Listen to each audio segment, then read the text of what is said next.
Hello friends, welcome to concept mapping. मेरा नाम है आलोक और इस चैनल पे हम पढ़ने वाले हैं कॉम्पिटिटिव एग्जाम्स में साइंस के पोर्शन से आने वाले क्वेश्चंस और टॉपिक्स को।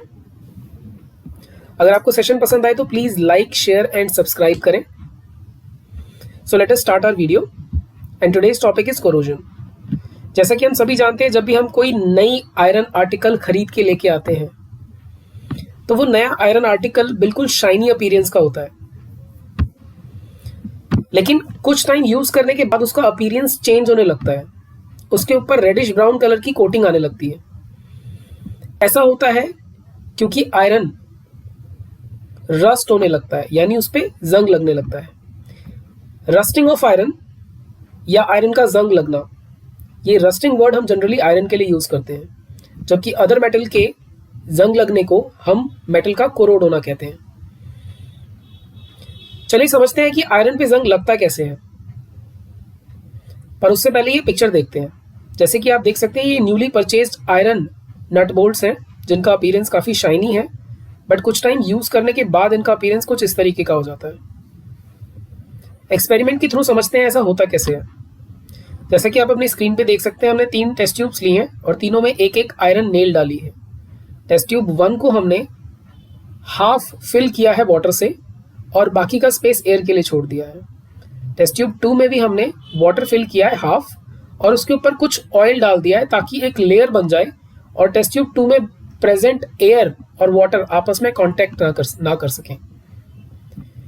वैसे ही टेस्ट ट्यूब 3 में हमने कैल्शियम क्लोराइड डाला है ताकि एयर में प्रेजेंट मॉइस्चर को कैल्शियम क्लोराइड एब्जॉर्ब कर ले। एयर में प्रेजेंट मॉइस्चर, इसका मतलब है कि वाटर के वेपर्स जो एयर में प्रेजेंट है, कैल्शियम क्लोराइड ने उन्हें एब्जॉर्ब कर लिया है। So now can you guess कि कौन से टेस्ट ट्यूब में जंग लग जाएगा, कौन से टेस्ट ट्यूब की नेल रस्ट हो जाएगी? And the answer is test tube 1। Test tube 1 की नेल रस्ट हो जाएगी। इसका रीजन ये है क्योंकि यहाँ पे वाटर और एयर दोनों प्रेजेंट है और दोनों कॉन्टैक्ट में भी हैं। जब भी कोई आयरन वाटर और एयर दोनों के कॉन्टैक्ट में आता है तभी वो रस्ट होता है। जैसे कि आप देख सकते हैं, टेस्ट ट्यूब 2 में वाटर और एयर दोनों प्रेजेंट है पर दोनों कांटेक्ट में नहीं है नेल के, इसलिए टेस्ट ट्यूब 2 की आयरन नेल रस्ट नहीं होगी।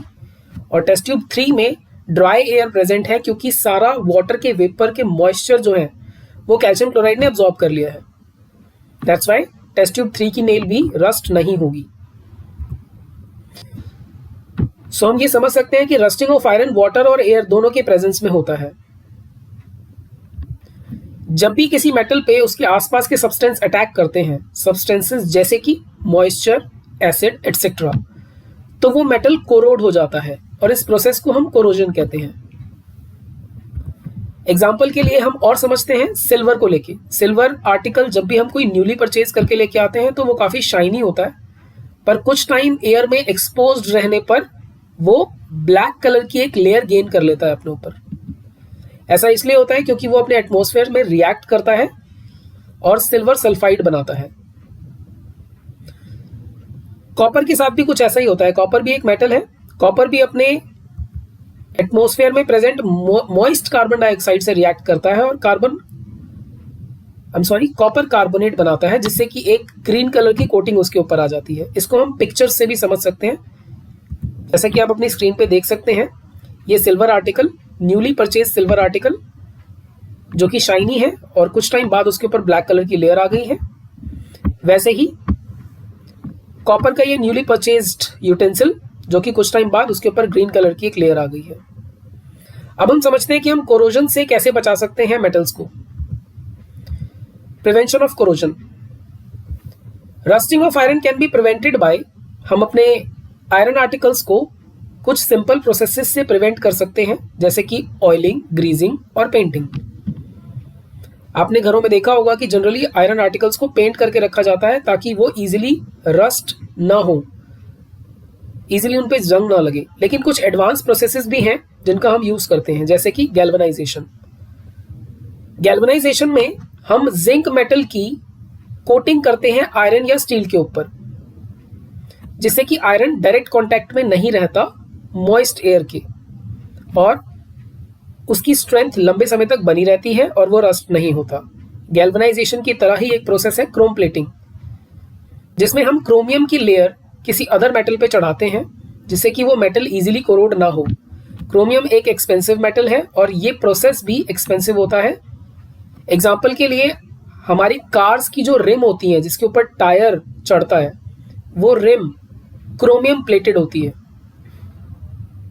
क्रोमियम प्लेटिंग के अलावा एक प्रोसेस है जिसे हम कहते हैं एनोडाइजिंग, जो हम एल्यूमिनियम के ऊपर एक थिक लेयर ऑक्साइड की कोट करते हैं जिससे कि एल्यूमिनियम इजीली कोरोड नहीं होता और स्ट्रांग बना रहता है। Another process of prevention of corrosion is alloying. ये काफी अच्छा प्रोसेस है। इसमें हम किसी मेटल को अदर मेटल के साथ मिला के या अदर नॉन मेटल के साथ मिला के उसकी प्रॉपर्टीज को इंप्रूव करते हैं जिससे कि वो इजीली कोरोड नहीं होता और स्ट्रांग बना रहता है। चलिए इसी टॉपिक पे हम कुछ क्वेश्चंस देख लेते हैं जो आपको हेल्प करेंगे आपके एग्जाम में।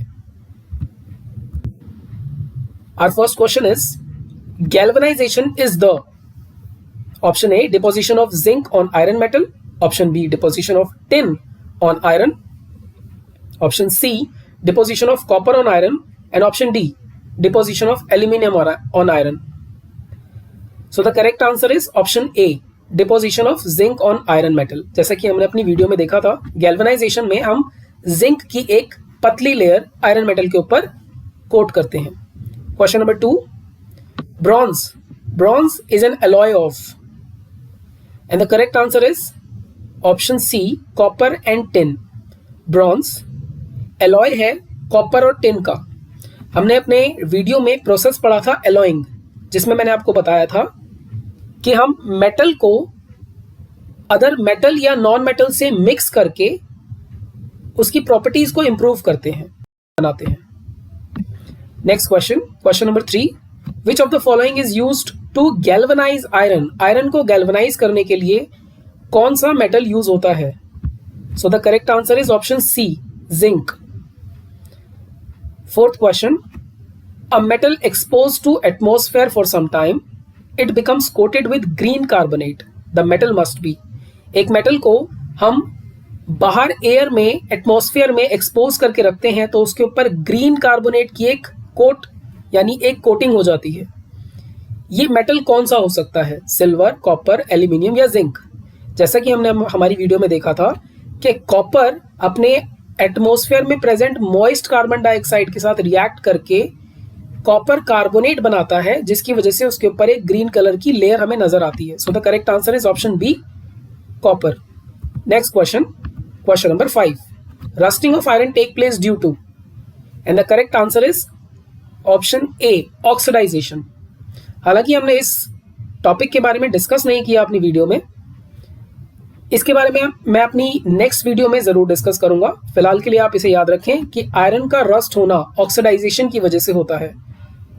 Question number 6, the coating of thin layer of zinc on steel और iron object is known as. Zinc layer की एक पतली कोटिंग स्टील या आयरन पे करने को हम क्या कहते हैं? Option A, hot dipping, option B, tinning, option C, galvanizing and option D, electroplating. तो जैसा कि हम जानते हैं, the correct answer is option C, galvanizing. Question number 7, which metal does not undergo corrosion due to the formation of oxide layer. कौन सा metal corrode नहीं होता अगर उसके ऊपर ऑक्साइड लेयर चढ़ा दी जाए तो? और जैसा कि हमने हमारी वीडियो में डिस्कस किया था, एनोडाइजिंग वो प्रोसेस है जिसमें हम एल्यूमिनियम के ऊपर ऑक्साइड लेयर, एक थिक ऑक्साइड लेयर को कोट करते हैं। So the correct answer is option C. आज की इस वीडियो में इतना ही। आप अपने वैल्यूएबल सजेशंस कमेंट बॉक्स में जरूर दें। अगर आपको वीडियो पसंद आती है तो please like, share and subscribe जरूर करें। मैं अपनी नेक्स्ट वीडियो में आपके साथ फिर से मिलूंगा एक और इंटरेस्टिंग टॉपिक्स और कुछ क्वेश्चंस के साथ। Thank you for today.